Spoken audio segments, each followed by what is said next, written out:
rebooking flights and so on? The end result seems to be come across as being callous or of an attitude that doesn't care. However, the frontline workers, the customer-facing employees, they do care. The problem, though, is that their metric that they're graded under is not customer service centric. Oftentimes they're forced to leave passengers at the gate because they have to get this door closure metric. What's the answer to this, Jason? We know there's a few measures being considered. There's increased work relations, I guess you can put it that way, between management and the work groups. Changing these metrics I'm discussing now, but also there's two bills going through Congress, or parts of bills, I should say. One of them lowers the entry requirements to be a commercial airline pilot. That's not a good idea at all. The other one is to raise the mandatory retirement age from 65 to 67. That's a short-term fix. That would, extend this problem 2 years down the line, but it doesn't fix any of the root problems. And so that's not a good idea either. At best, that's a Band-Aid. And Jason, we know about AI changing all kinds of industries. Is there any emerging technology in the airline industry that could help mitigate some of these problems? There are some pushes to go from 2 pilot to 1 pilot systems. That is years and years in the future. And then also you've got to change all of the complex systems that are behind the scenes that get an airplane into the sky to accommodate that. I don't see that happening. It's as we discussed just a second ago. It's a management work group issue. It's a air traffic control funding issue, and if we can fix those are short-term fixes. Those are things that can be fixed in a relatively short amount of time, as opposed to the AI system that I don't see it being realistic in the next 20 years. U.S. commercial airline pilot Jason Kunish, thank you very much. Thanks for having me. In our next segment, you'll see how motherhood helped a school principal realize it was time for a major change. NTD's Daniel Monahan spoke with homeschooler and homesteader Mandy Davis about her new life and passion. Mandy Davis says she got into education really wanting to make a big impact. But over time, she became disillusioned, encountering teacher shortages, mental health crises, and schools spending too much time on hot topic points. She felt parents should play a bigger role as well. As a parent, you want to know that you're able to consent and to make the best decisions for your children. And when you can't do that, when you can't have any say, it's hard. Motherhood helped her realize that the education system wasn't the place for her anymore. And she didn't want her kids there either. And so Davis decided to give homeschooling a whirl. Suddenly, something that had vanished from their lives returned: time. And we're done homeschooling in a day, anytime between 90 minutes and 4 hours. I always think personally of, 3 to 4 hours a day being a really long day to be learning. Can you talk a little bit about the creativity and freedom you feel with homeschooling? Being home and letting my children find their love of learning. My goal isn't to tell them, this is what you need to know. My goal is to teach them, this is how you learn. This is how you synthesize information. This is how you evaluate. This is how we analyze. Giving them the skills to be learners for life, instead of, testing over a specific set of, can you memorize these facts? Davis says the results were soon in.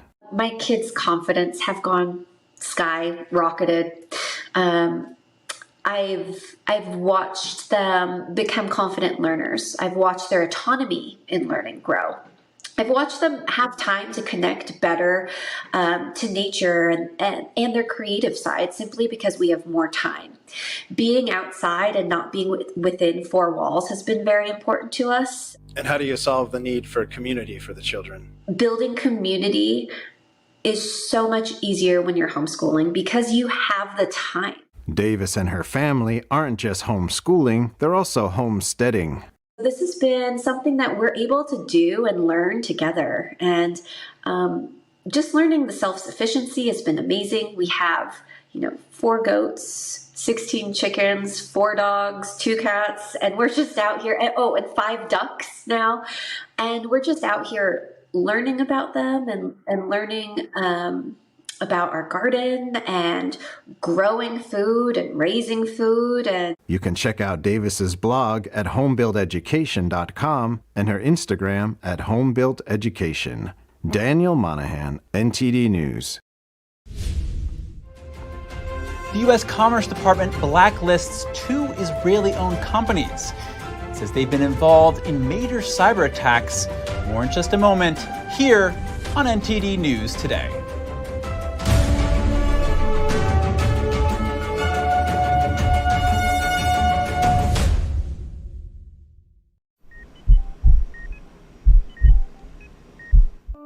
I had a pretty normal mom life. Everything was pretty good, and it was a very happy life. And we just had a new baby. And then all of a sudden, within a day or 2, she's on life support and fighting for her life. And I knew something was pretty wrong.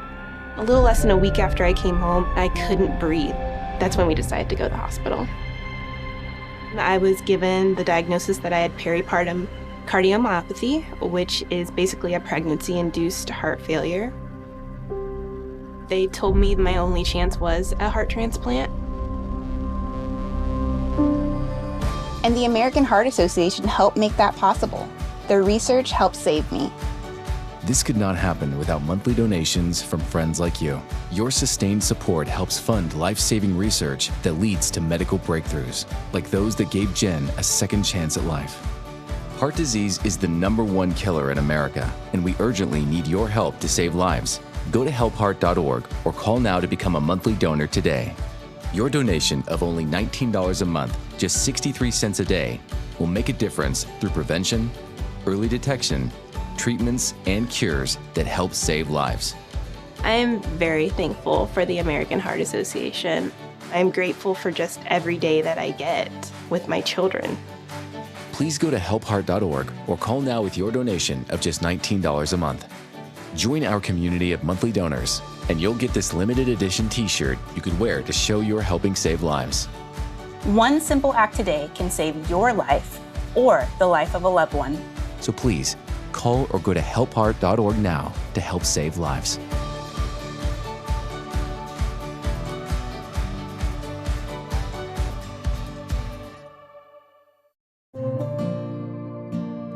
Imagine a coffee that cares for your health. Expertly fermented with a 50-enzyme complex to enhance flavor and remove bitterness.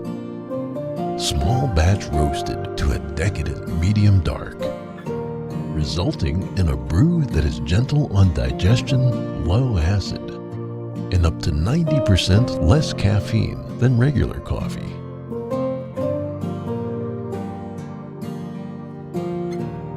Try America's first enzyme fermented coffee today. Anyone who's ever sold a home will tell you it's really hard. And it's one of the biggest financial decisions you'll ever make. That's why who you work with matters. Together with HomeLight, we take care of every detail.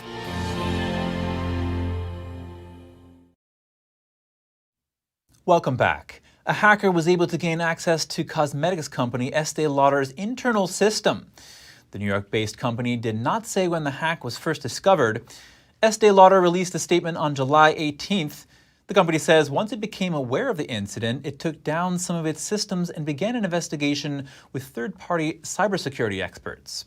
The company says it thinks a hacker obtained some data from its systems and that it's still trying to figure out what that data is specifically. Estée Lauder owns other cosmetics brands that include Bobbi Brown, Clinique, La Mer, and Tom Ford Beauty. The company said the cybersecurity incident has caused disruption to parts of its business operations without providing further details. It said it expects further ongoing disruptions. The U.S. Commerce Department has placed 2 European-based spyware companies on its trade blacklist. The Israeli-owned companies have raised national security concerns. The blacklisted companies are Intellexa SA in Greece and its entity Intellexa Limited in Ireland, and Kydrox AD in North Macedonia, along with its entity Kydrox Holdings CRT in Hungary. The companies will no longer be able to conduct business or make transactions with American companies. This restriction reduces their ability to access software and technology they could use to develop surveillance tools. Officials say the move is because the companies spread hacking tools that threaten privacy and security internationally. According to its website, Intellexa develops and integrates technologies to empower law enforcement agencies and intelligence agencies to help protect communities. Kydrox does not appear to have a website. Reports say both companies have been linked to a number of alleged surveillance incidents. U.S. production of defense equipment is at record highs. Here with me live is NTD Business's Don Ma. How you doing, Don? Can you tell us more? Yeah, sure, Chris. I'm good. So according to the newest Federal Reserve data, production of defense equipment by American industries is at record levels. Higher defense spending is also supporting the U.S. economy in terms of GDP. The previous high was in December 2019, and we have surpassed that now. What has contributed to the higher production? Well, a big factor is the war in Ukraine. It's definitely for sure a contributor. So we're sending weapons to the battlefield. We're also increasing production of bullets, vehicles, and drones to supply Ukraine. And at the same time, we're replenishing our own supplies. So is this a good thing, Don? Yeah, Chris, I was wondering the same thing earlier today because there are a lot of voices out there that are against this, and certainly there's an argument for that. But, there's other voices. For example, if we don't help Ukraine, then Russia may very well win. And let's say, for example, it was China right now who invaded Taiwan. The question is, should the U.S. let China win that battle? There could be a parallel here. Earlier, I actually asked a military expert this exact question, so let's hear his argument. And now joining me is Rick Fisher, military expert and senior fellow at the International Assessment and Strategy Center. Now, Rick, the U.S.'s industrial production of defense equipment hitting a record high. Is this a good thing? Absolutely. The United States has basically been out of a war production level of military production activity for 3 or 4 generations. The United States is now facing potential global military threats, the prospect of fighting or having to fight 2, maybe 3 wars in Europe, on the Taiwan Strait, and on the Korean Peninsula. Our enemies have been preparing for 3 wars for the last 30 years. It is long overdue for the United States to ramp up military production in order to build the stockpiles necessary to prove to North Korea, to China, and to Russia that the West is ready to meet them on the battlefield so that they don't make that decision to actually go there. The Ukraine war, while awful and tragic for the people of Ukraine, has served as a vital wake-up for NATO, for the United States, and for America's allies in Asia. They now see that war is on the horizon, and they are all increasing their capacity to produce military materiel, as well as they are building up their military capabilities. All of this is good, but it has to happen even faster.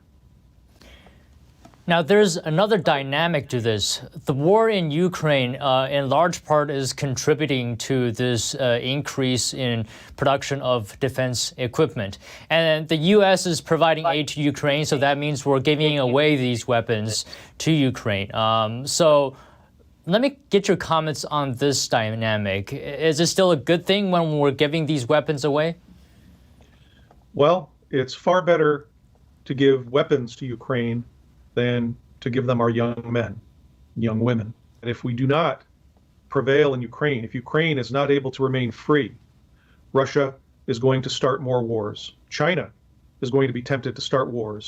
And our younger generation is going to be facing something that American youth have not had to face since the 1960s, and that is a draft, because there will be no other way for the United States to meet the demands of 2, possibly 3 wars than to re-implement the draft.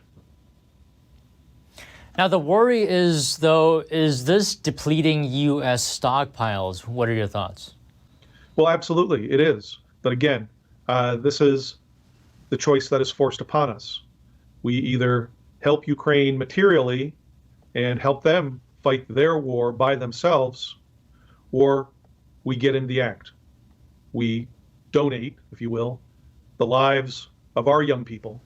And I believe most Americans would rather give Ukraine the materiel to win their war rather than give them our young people. All right, Rick Fisher, thank you so much for your comments today. Thank you, Don. JP Morgan Chase says American families are building their savings accounts back up slower than they did in the past. Analysts at the bank's think tank say customers have 10 to 15% more money in their accounts than they did in 2019. That's good, but when you consider inflation, a different story emerges. 2 years ago, top earners had enough money to continue normal spending for 43 days without any income. Now they have just over a month's worth of spending money. That means fewer people have the resources to weather a recession than in the past. Coming up, 19 days straight at over 110 degrees. Phoenix has set a new record, and it may not be over anytime soon. And we'll take a closer look at geothermal heat pumps. Some experts say these are an efficient option for heating and cooling homes. Find out more when we return.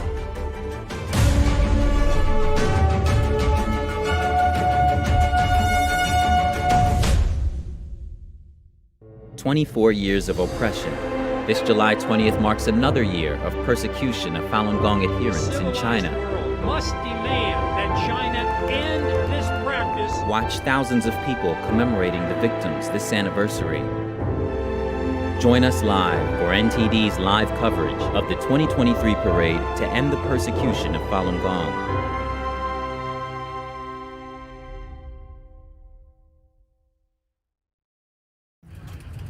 Years ago, my mom was behind bars and my father was trying his best to save my mom.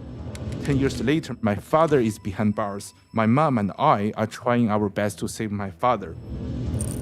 The policeman threatened to jail and tortured me. He even told me it would be a shame for your baby to grow up without a mother. I'm in US, my father is in China. This whole government with all the power and with all the money are persecuting my father. And I'm just nobody. They're using humans as guinea pigs to supply organs, either for their own domestic supply or to export them. There is evidence of genocide here. They're unspeakable. These things are unspeakable. They say, well, maybe this is not affecting United States citizens. It definitely is. It definitely is. And I think that the creep happens very, very quickly if you let it, because they want us to be more like them, not them to be more like us. It should concern everybody in America that they're penetrating that far into the middle of our country. We are collaborating with a regime that's on a par with the Nazis, and we're profiting by that. If that hand was being extended to you with the blood on it, would you be so willing to extend your hand in friendship or in business partnership or even in diplomatic partnership? So the big moral question of our time, are we going to do the right thing, or are we going to suffer that same persecution?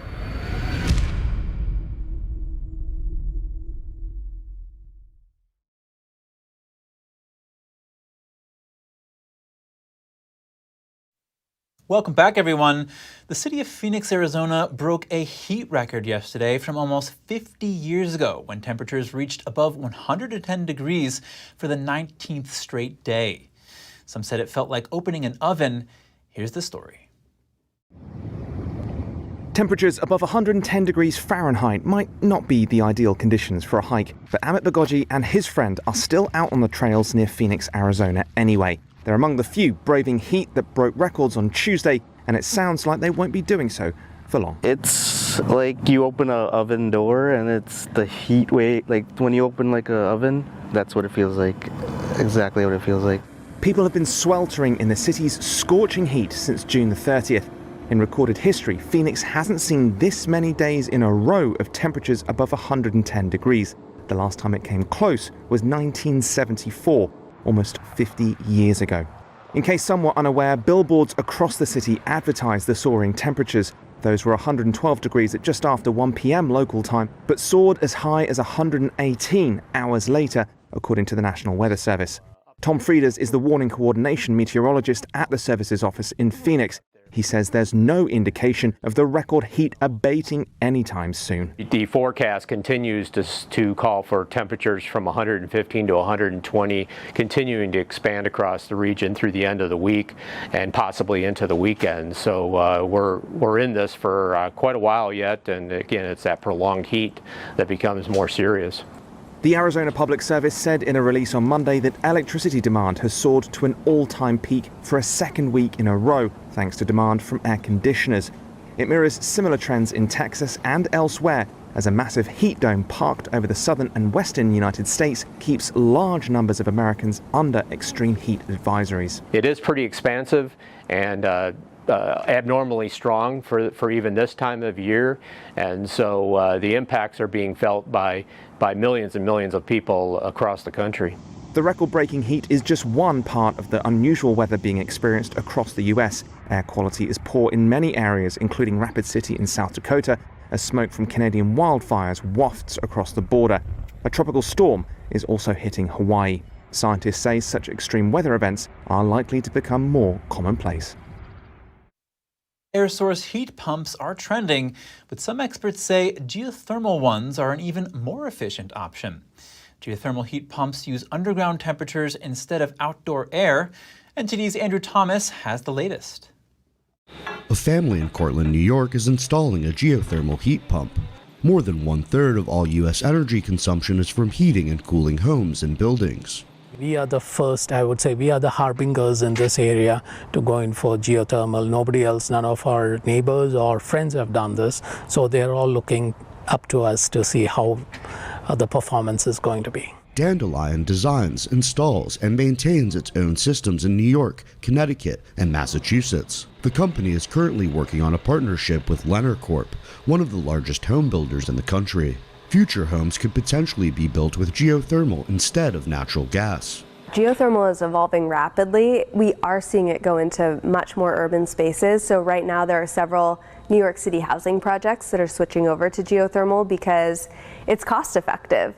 The sticker prices for ground sources are higher than traditional systems, but the Inflation Reduction Act offers a tax credit as an incentive. There's an amazing policy landscape helping homeowners afford this technology. So on the federal level, we have the investment tax credit where the federal government just pays for 30% of the system. A lot of states also have state tax credits. A unit contains refrigerant, a fluid that can easily absorb a lot of heat. In summer, the water in the loop dumps heat into the ground. In winter, it pulls heat from the earth indoors. A heat pump can move heat from the ground or the air outside into your house, and the most efficient way to heat your house with a heat pump would be to use the ground, because in the winter the ground is much warmer than the air is on a cold winter day. Besides the cost and the yard disruption, there can be permitting delays, but they could be the right option for some. Andrew Thomas, NTD News. And Japan's coming up, exports plunge, the economy slides. Beijing says an extremely severe situation is facing its foreign trade. Japan's prime minister responds to criticism from the Chinese regime on the country's wastewater disposal from its nuclear plant. We'll return with that and more after the break.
Fed up with the fact that hunger robs children of their childhood.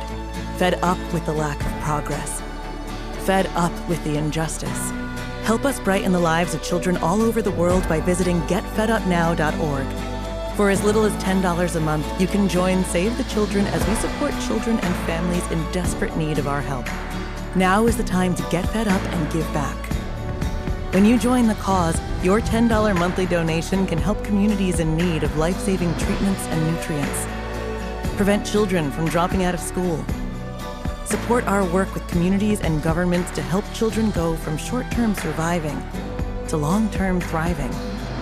And now, thanks to special government grants, every dollar you give before December 31st can multiply up to 10 times the impact.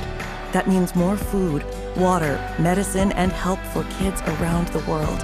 You'll also receive a free tote bag to share your support for children in need.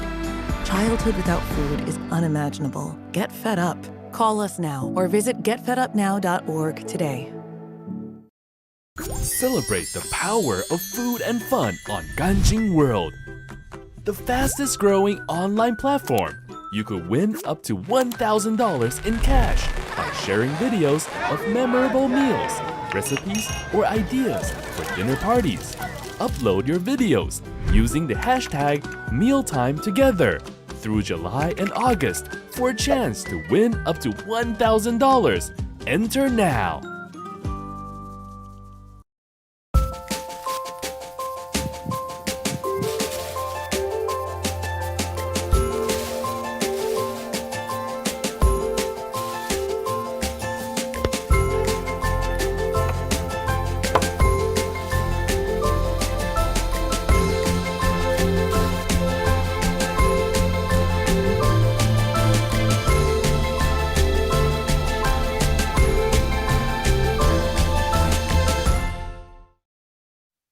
Thanks for staying with us.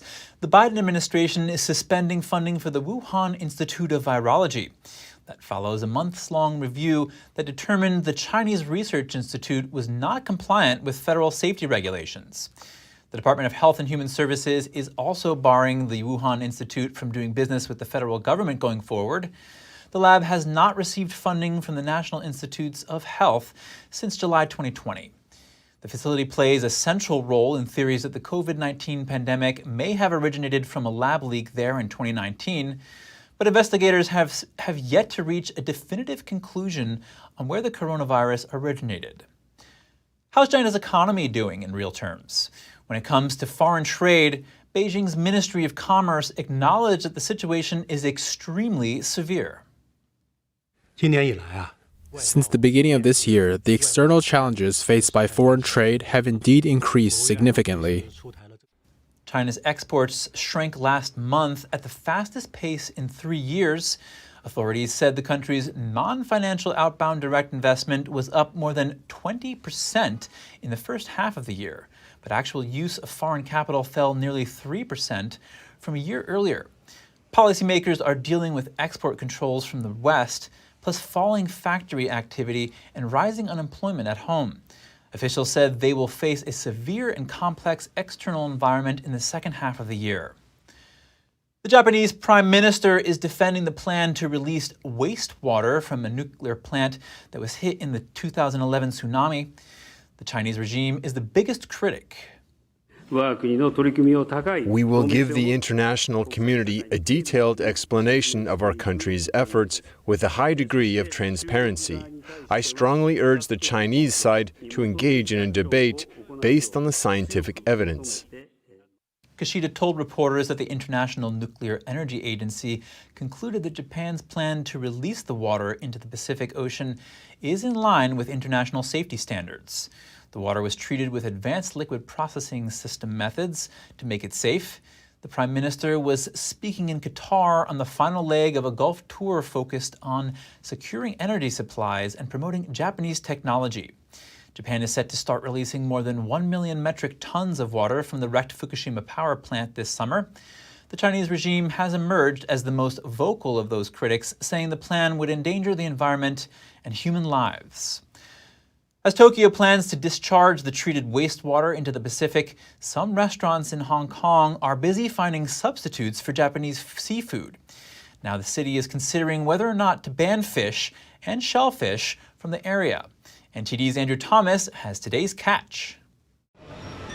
The Hong Kong government is contemplating a ban on seafood imports from several Japanese regions. A number of East Asian countries have raised concerns about radioactive wastewater being dumped into the Pacific Ocean. Some restaurant owners say they could get their seafood from other sources and change menus. Our purchasing department has been trying to look at whether we can find products from other places to replace those from the other 5 prefectures that will be added, for example from Taiwan, Korea, or Australia, to buy ingredients from other places.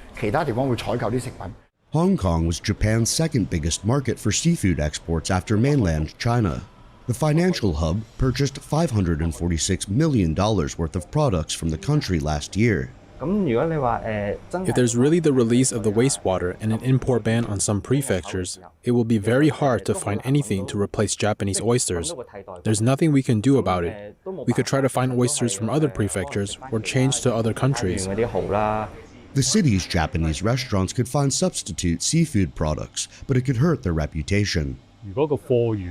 If the import of supplies is from other countries, other places, these kinds of Japanese-style restaurants won't be so authentic. They won't be like 100% Japanese.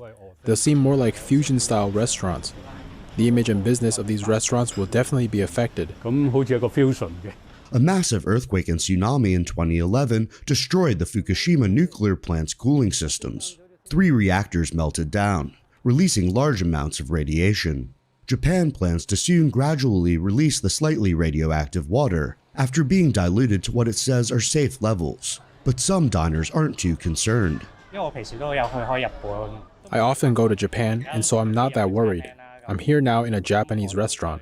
I trust the Japanese authorities. I'm relaxed about it. The UN nuclear agency has endorsed the plans. Andrew Thomas, NTD News. Up next, the head of the United Kingdom's famed MI6 spy agency is calling on disgruntled Russians. He's asking for intelligence that could be used to stop the war. And why did Russia pull out of the Black Sea grain deal? What will this mean for the U.S.? We speak to a global politics expert when we return.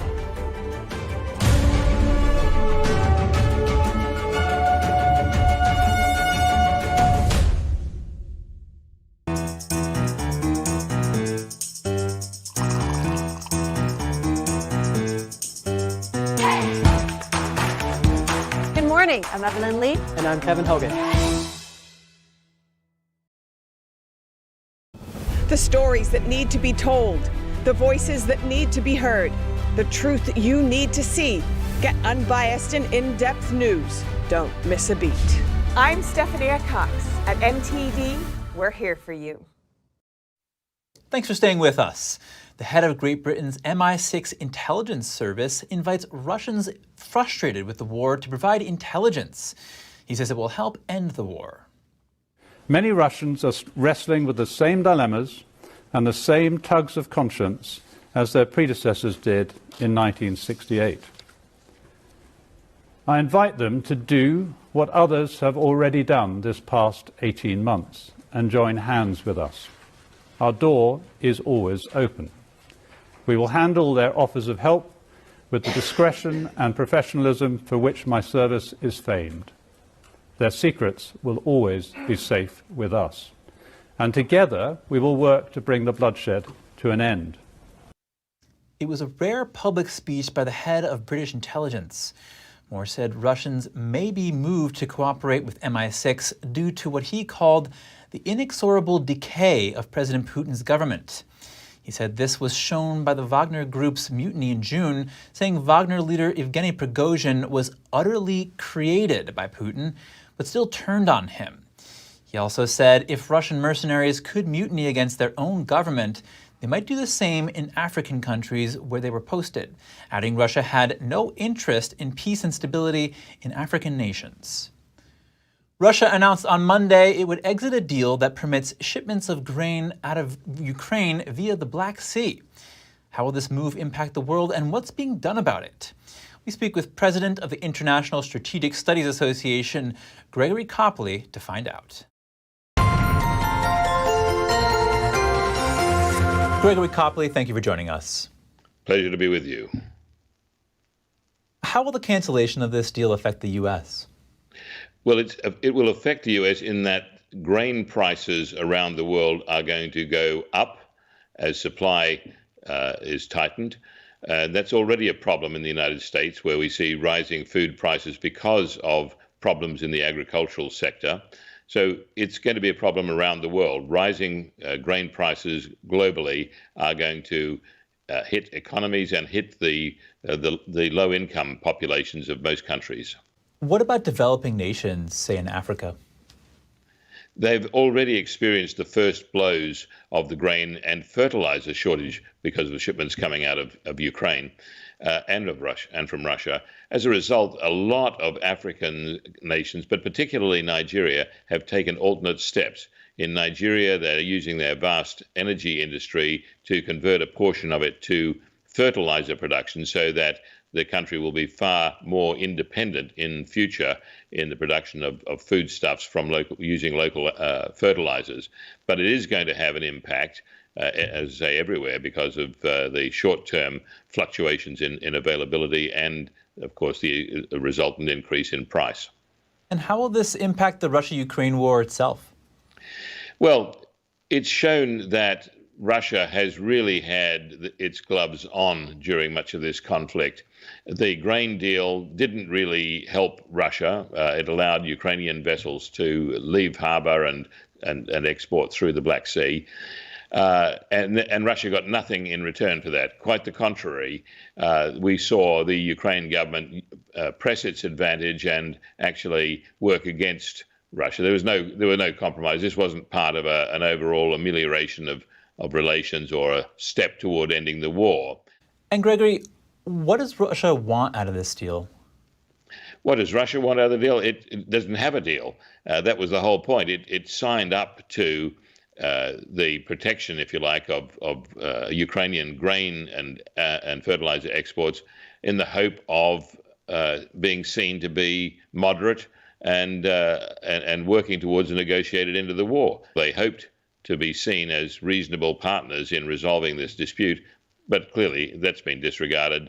The propaganda against Russia is so profound that they're not going to achieve anything by continuing with the grain deal with Ukraine. And is the West trying to get them back into the deal, though? No. The interesting thing is that because of U.S.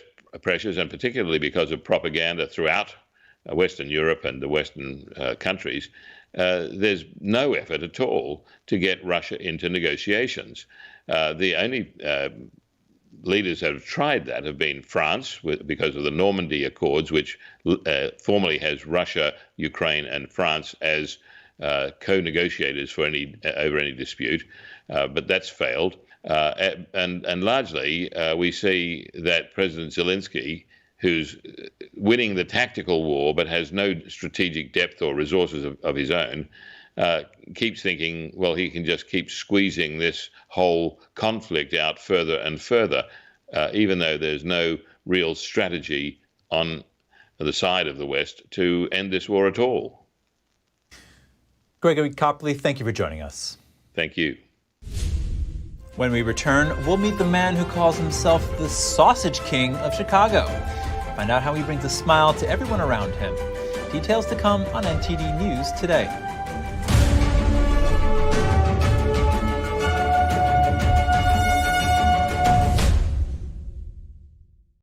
Wow, it's so soft and smooth. It's cool to the touch. How did you do that?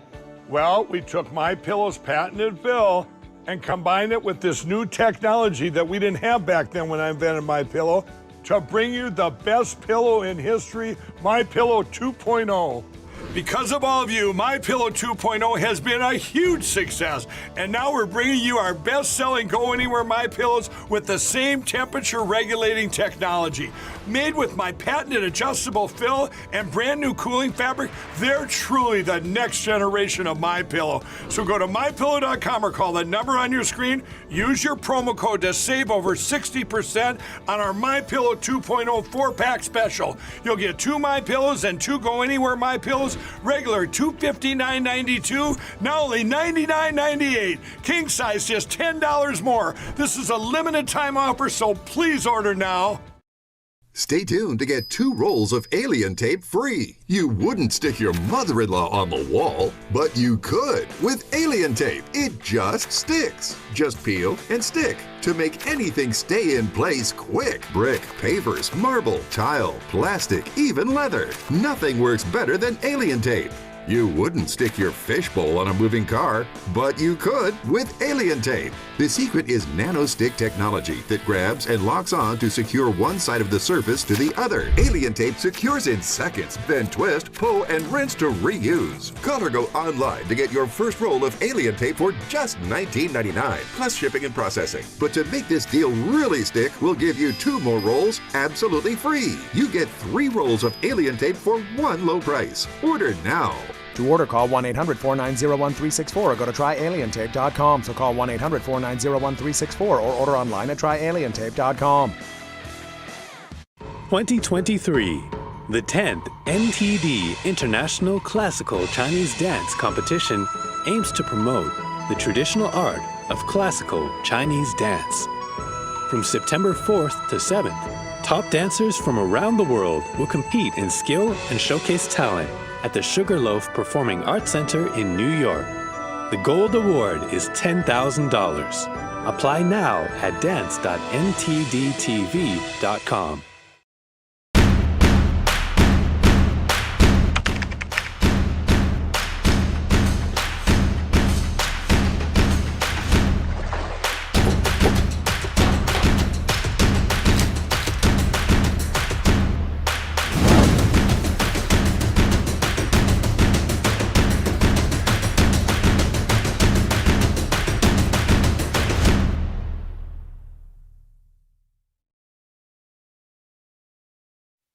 Back to the news. The U.S. passport has dropped 2 spots to number 8 on a list of the world's most powerful passports for 2023.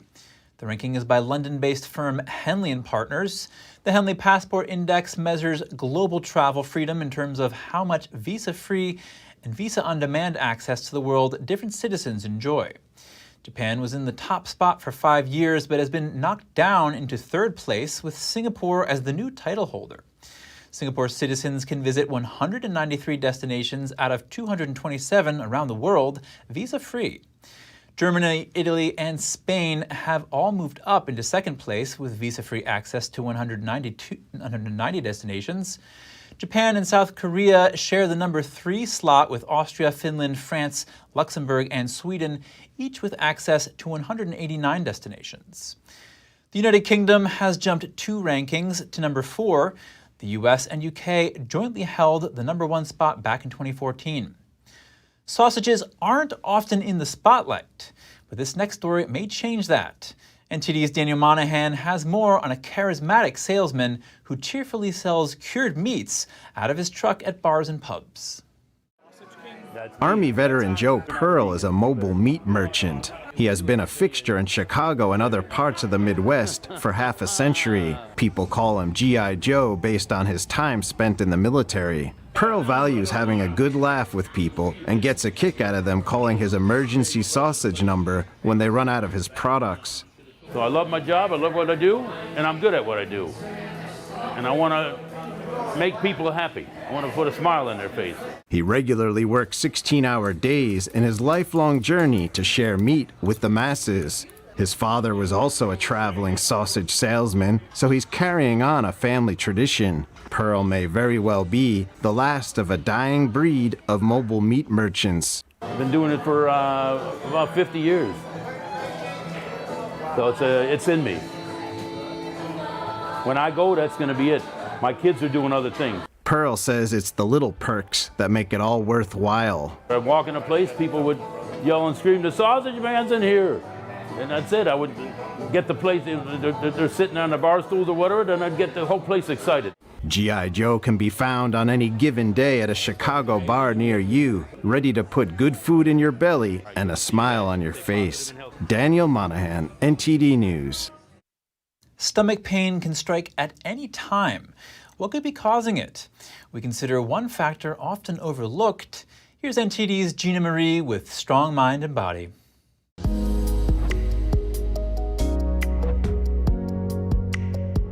Sometimes stomach issues can be hard to understand. If you didn't eat any problem foods or don't have a stomach bug, what could possibly be causing your digestive issues? It might be stress. Stress, especially chronic stress, raises the likelihood of gastrointestinal issues. It can impact the digestive system through the nervous system. It affects food movement and the balance of gut bacteria. Stress can also cause people to eat poorly, which may also lead to symptoms. Outside of the brain, the gut has the greatest area of nerves. Neurons lining the digestive tract signal muscle cells to contract. This helps to move food through breaking it down into nutrients and waste. The interaction between the enteric system in the gut and the central nervous system is known as the gut-brain axis. It may help explain why stress can cause digestive problems. According to the American Psychological Association, stress may exacerbate or increase the risk of bloating, burping and gas, heartburn, acid reflux, nausea and vomiting, diarrhea, constipation, ulcers, and inflammatory bowel syndrome. Stress may contribute to bloating, burping, and gassiness by making swallowing difficult. It can also slow the digestive process, allowing gut bacteria to create gas. Exercise may help to alleviate this. Emotional stress may lead to increased stomach acid production. This can lead to heartburn and acid reflux. To help alleviate these symptoms, avoid smoking, eat a healthy diet, eat smaller meals, and avoid eating too close to bedtime. Stress hormones can also lead to diarrhea or constipation. Stress can divert blood away from the intestines and cause the digestive process to come to a halt. It's possible your stomach issues are caused by stress. Think about how potential stresses in your life could be manifesting in your gut and work on ways to manage them. An Oklahoma boy got an unusual bite on his lure while fishing in a neighborhood pond over the weekend. He reeled in a pacu, a South American fish closely related to a piranha. Wildlife officials posted these pictures on social media. They say the exotic fish was likely somebody's unwanted pet that was dumped into the pond when it got too big for its tank. Pacu can reach 3.5 feet in length and can weigh nearly 90 pounds. The species is generally harmless to humans, but wildlife officials say they can be harmful to local wildlife that aren't accustomed to them. Thank you for tuning in today. I'm Chris Beers.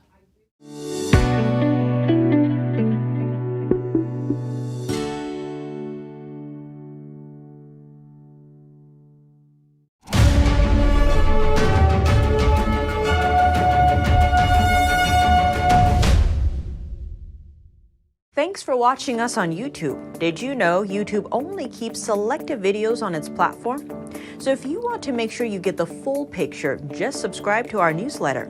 Go to newsletter.ntd.com and sign up. It's free.